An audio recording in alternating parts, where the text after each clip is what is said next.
Ya, halo pemirsa, apa kabar Anda hari ini? Kembali berjumpa bersama saya, Prasetyo Wibowo, dalam program Market Review yang akan mengupas isu-isu yang menjadi penggerak ekonomi Indonesia. Live streaming kami bisa Anda saksikan juga di idxchannel.com. Dan langsung saja kita mulai Market Review selengkapnya.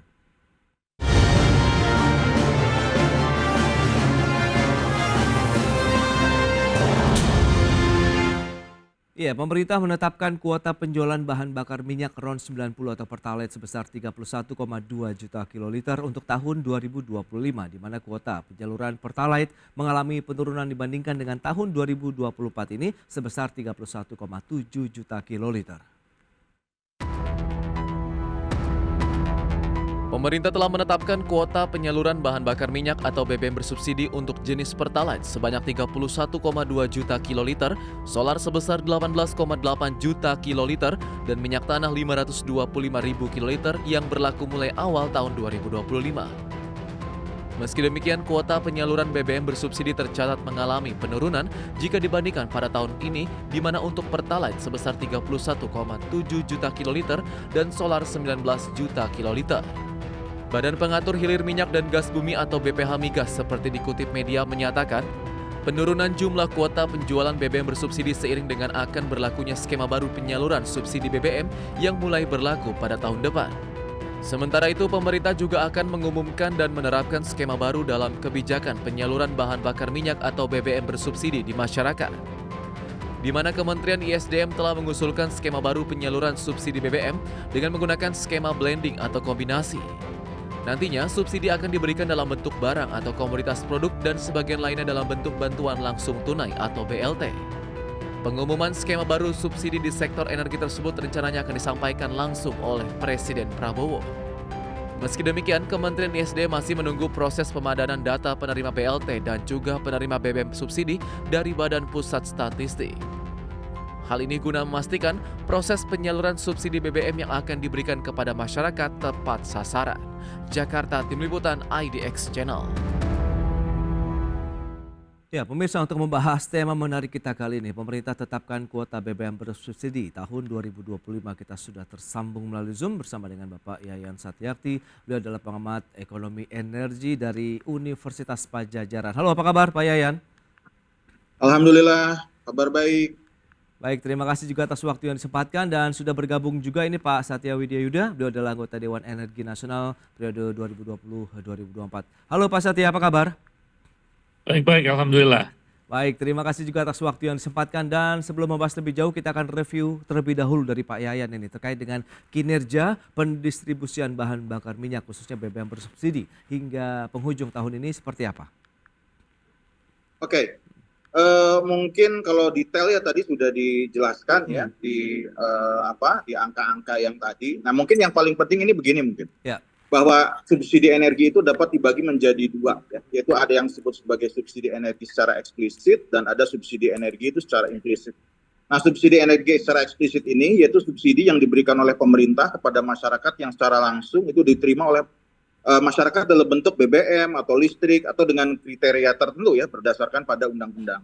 Nah, sedangkan BBM implisit ataupun subsidi energi implisit yaitu adanya pengeluaran yang tidak langsung atau disebut sebagai discretionary spending, ini yang dikeluarkan oleh pemerintah yang berhubungan dengan dampak dari kerugian yang diakibatkan oleh penghapusan subsidi energi tadi. Misalkan adanya pengeluaran pemerintah memberikan kompensasi di sini ya kepada BUMN misalkan seperti PLN ataupun Pertamina sehubungan dengan kompensasi dari katakan adanya hambatan cash flow dan lain-lain ya yang berhubungan dengan subsidi energi tersebut. Nah, kalau kita lihat ini berdasarkan hasil riset dari World Bank ini tahun 2024 ya, bahwa angka subsidi energi secara implisit itu lebih besar, yaitu sebanyak 1,5% ya untuk tahun 2023 dibandingkan dengan eksplisit itu 1%. Artinya apa? Artinya bahwa subsidi energi ini itu membebani adanya inefektivitas dari sisi fiscal balances ya, di mana secara implisit itu lebih tinggi dari eksplisit. Artinya bahwa impact-nya itu lebih besar untuk memberikan dampak terhadap beban fiskal ya.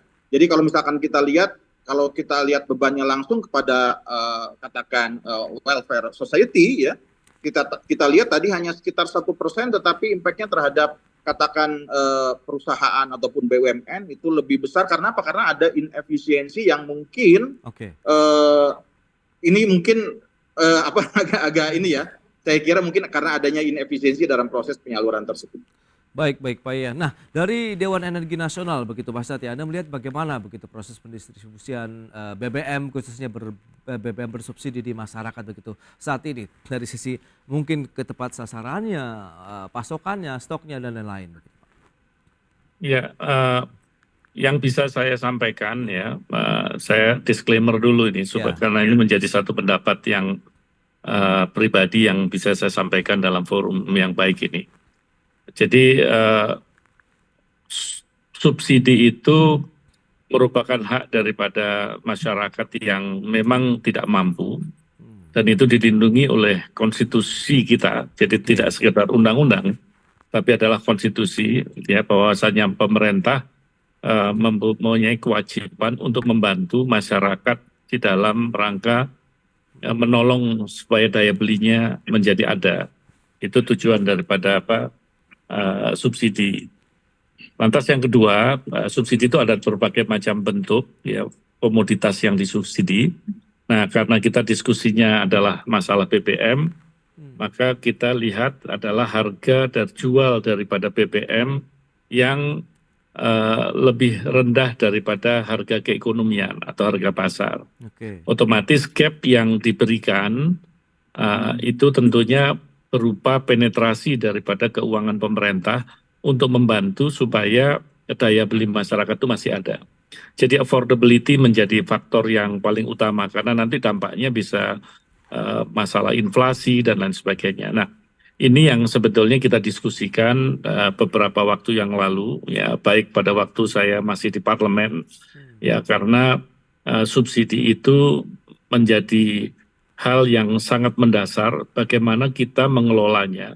Apakah subsidi itu diberikan secara langsung, ya, secara utuh kepada masyarakat, ya, dalam bentuk bantuan langsung tunai ataupun bentuk-bentuk yang lain, atau yang kedua kita berikan kepada harga komoditasnya. Nah, ini yang tentunya menjadi satu pola yang akan dipilih mana yang akan lebih efektif. Ya, karena apabila pola subsidinya seperti hari ini, yaitu diberikan kepada komoditas, maka terbuka luang bahwasanya penerima daripada subsidi tersebut menjadi lebih tidak terkendali. Ya, karena kita memberikan pada komoditas, masyarakatnya tidak kita batasi, jadi masih menggunakan pola subsidi terbuka. Dan itu terjadi di berbagai macam komoditas, ya, seperti di LPG, ya, ataupun juga di BBM. Maka kenapa topiknya beberapa waktu lalu dan masih juga saat ini itu adalah bahwasanya banyak orang yang tidak layak disubsidi masih menikmati harga subsidi tersebut. Nah, maka muncul satu pemikiran bahwa subsidi itu tetap diberikan kepada masyarakat yang tidak mampu, namun mekanisme pengelolaannya itu yang sekarang lagi dibahas dan tentunya pada gilirannya nanti akan disampaikan oleh yang berwenang, ya, dalam hal ini Bapak Menteri SDM untuk menjelaskan kepada masyarakat supaya tidak timbul spekulasi dan juga tidak timbul hal-hal yang tidak diinginkan, karena ingat bahwa ini masalah yang sangat sensitif. Apabila penyampaiannya nanti tidak proper begitu, ya, maka akan muncul shock inflation, ya, inflasi mendadak karena kabar ataupun karena berita yang belum waktunya disampaikan sudah disampaikan, dan ini tentunya akan dimitigasi oleh pemerintah bagaimana teknik daripada penyampaian. Jadi yang perlu saya peringatkan di sini adalah bahwa kita sudah pernah memiliki Perpres 191 tahun 2014 yang memberikan gambaran kira-kira penerima subsidi itu siapa saja. Nah, pada waktu ada ide membatasi konsumen yang membeli daripada BBM subsidi, maka acuannya masih menggunakan Perpres yang lama. Nah, saat ini lagi digodok, ya, nantinya akan muncul Perpres yang baru yang bisa mengklasifikasikannya ya, atau dikatakan opsi-opsi yang memungkinkan sehingga masyarakat kelompok mana yang akan mendapatkan subsidi baik secara langsung ataupun secara tidak langsung. Nah, ini ya kita tinggal menunggu saja ya, bahwasanya subsidi ini akan diberikan, hanya metode dan mekanismenya pada waktunya nanti akan disampaikan. Baik, itu dia terkait dengan kenaikan dari bagaimana penyaluran BBM subsidi tadi sudah disampaikan, kuotanya juga sudah ditetapkan oleh pemerintah, kemudian adanya rencana penerapan skema baru penyaluran dari BBM subsidi. Kita akan bahas tapi lebih lanjut begitu ya di segmen berikutnya terkait dengan kuotanya yang sudah ditetapkan untuk tahun 2025 mendatang. Di segmen berikutnya kita akan jeda dulu sebentar Pak Satya dan juga Pak Yayan, dan pemirsa pastikan Anda masih bersama kami.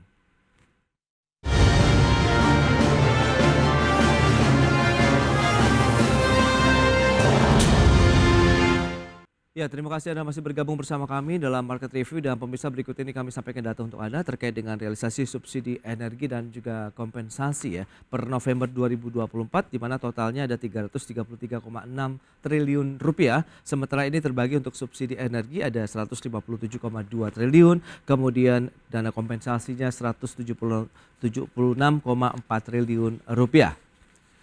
Baik, seperti yang bisa Anda saksikan di layar televisi Anda. Berikutnya kita lihat realisasi anggaran subsidi BBM, data per 30 November 2024, di mana tahun 2023 ada 14,93 juta kiloliter, sementara per 30 November ini 15,1 juta kiloliter atau mengalami kenaikan sekitar 1,1%.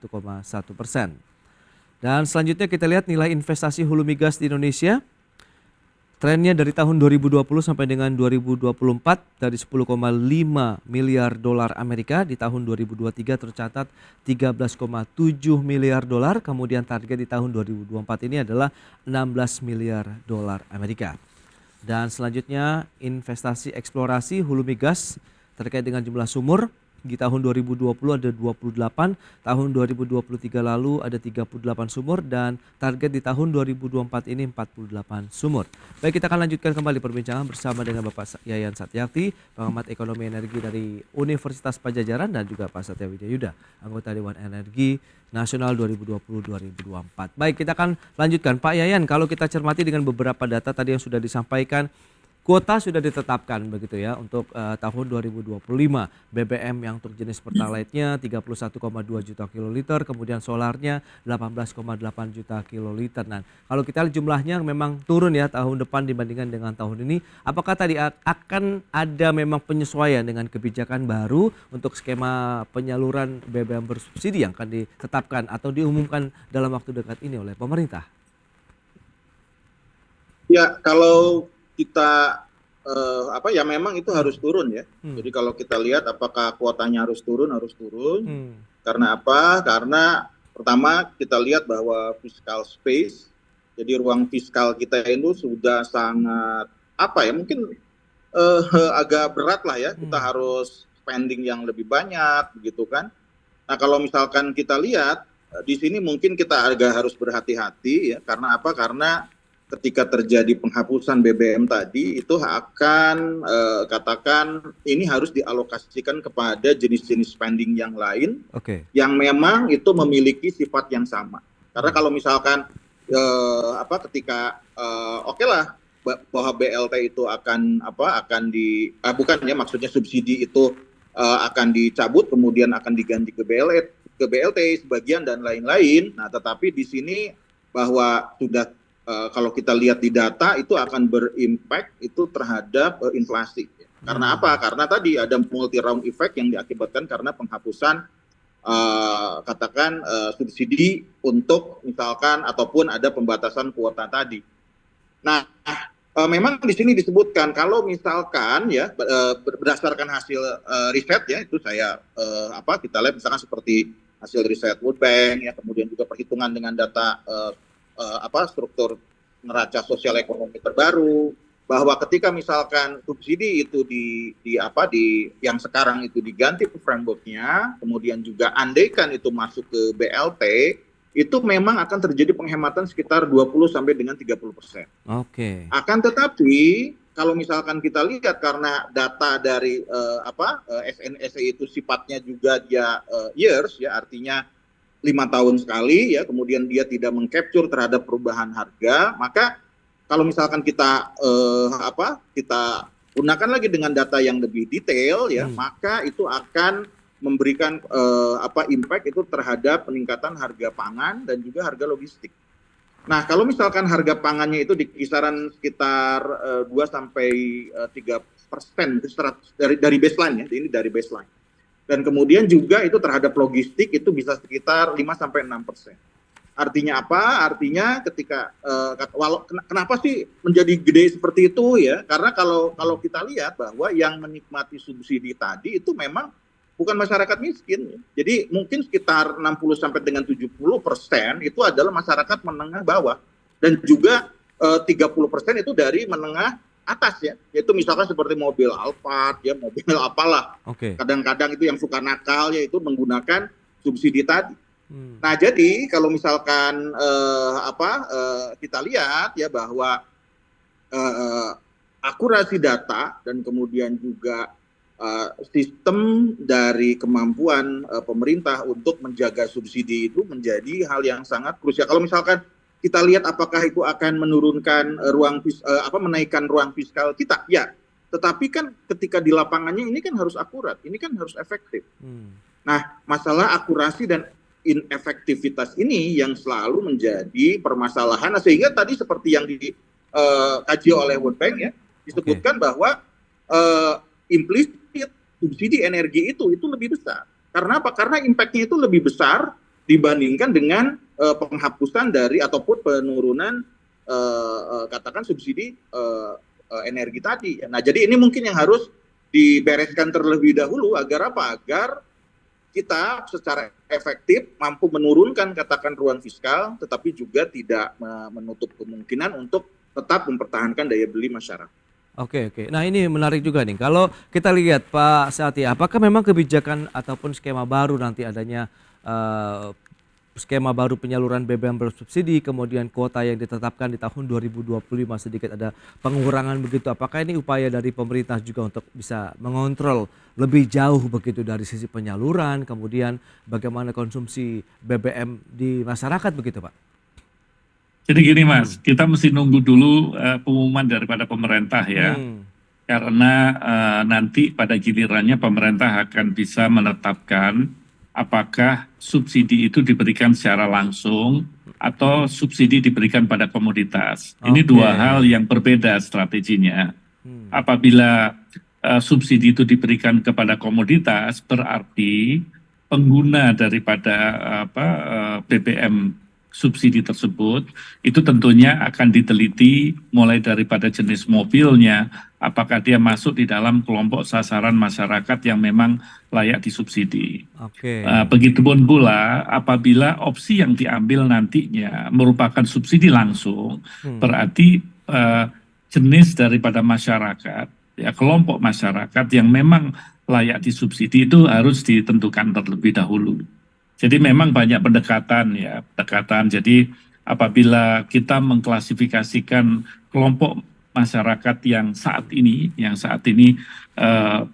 sudah disubsidi tapi dalam bentuk natura ya, misalkan kita data-data yang dikeluarkan oleh Kementerian Sosial itu ada namanya DTKS, data terpadu kesejahteraan sosial oleh Kemensos. Mereka sudah mengklasifikasikan keluarga-keluarga yang kategori layak disubsidi. Begitupun pula di Kemenko PMK itu juga ada itu pensasaran percepatan penghapusan kemiskinan ekstrim atau P3KE. Nah, itu ada di kantor Kemenko PMK. Tentunya digabung nanti antara data DTKS, data Kemenko PMK dan juga ada data dari registrasi sosial ekonomi atau Reksosek. Nah, itu tentunya nanti akan diteliti oleh pemerintah yang pada gilirannya nanti itu menjadi kelompok-kelompok masyarakat yang memang layak disubsidi apabila bentuk subsidinya adalah langsung kepada masyarakat yang tidak berkemampuan. Nah, apabila pendekatan yang kedua yang dipakai yaitu adalah komoditas, maka jenis daripada kendaraan, pengguna daripada kendaraan, dengan pola pendekatan siapa yang layak disubsidi, jenis kendaraan apa, itu akan akan dipilih, misalkan pola pendekatan kedua yang dilakukan. Maka sebetulnya ini pilihan-pilihan, maka kenapa saya di depan kita harus sabar aja menunggu dulu ya. Karena kalau kita berspekulasi sekarang yang kami khawatirkan nanti akan menimbulkan reaksi yang justru tidak kita inginkan.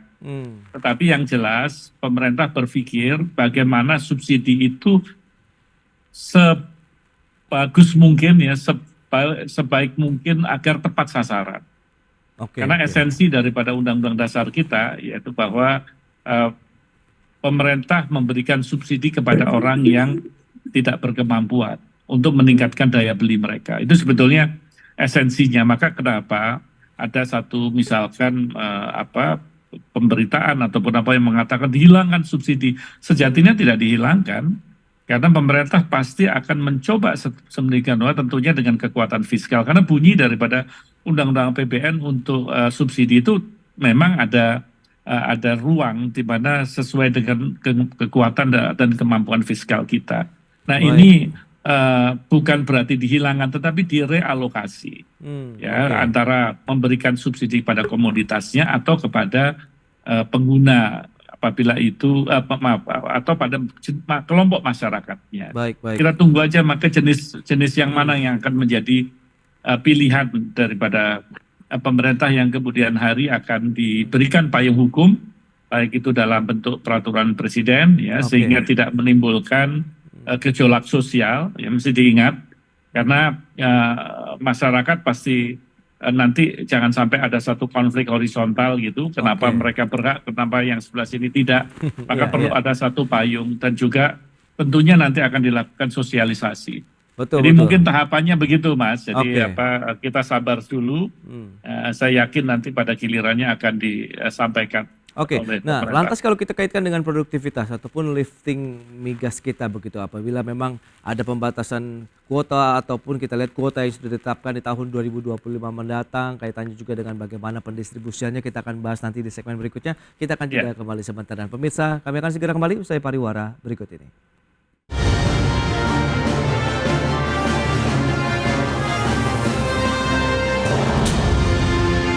Baik, masih berbincang bersama dengan Bapak Setia Widya Yuda. Beliau adalah anggota Dewan Energi Nasional 2020-2024, kemudian Bapak Yayan Satyarti, pengamat energi dari Universitas Padjadjaran. Pak Yayan, lantas bagaimana kalau kita bicara mengenai kuota yang sudah ditetapkan, kaitannya dengan produktivitas ataupun lifting minyak kita begitu, bagaimana Anda melihatnya? Kalau misalkan kita lihat ya, misalkan kondisi lifting migas kita ini kita sudah agak ketinggalan ya karena apa? Karena kalau kita lihat dari sisi cadangan ini tidak ada perubahan, kemudian tidak ada eksplorasi baru, tidak ada research and development yang signifikan. Saya kira kalau kita hubungkan dengan ini kita bicara mengenai security ya, artinya ketahanan dari sisi supply side.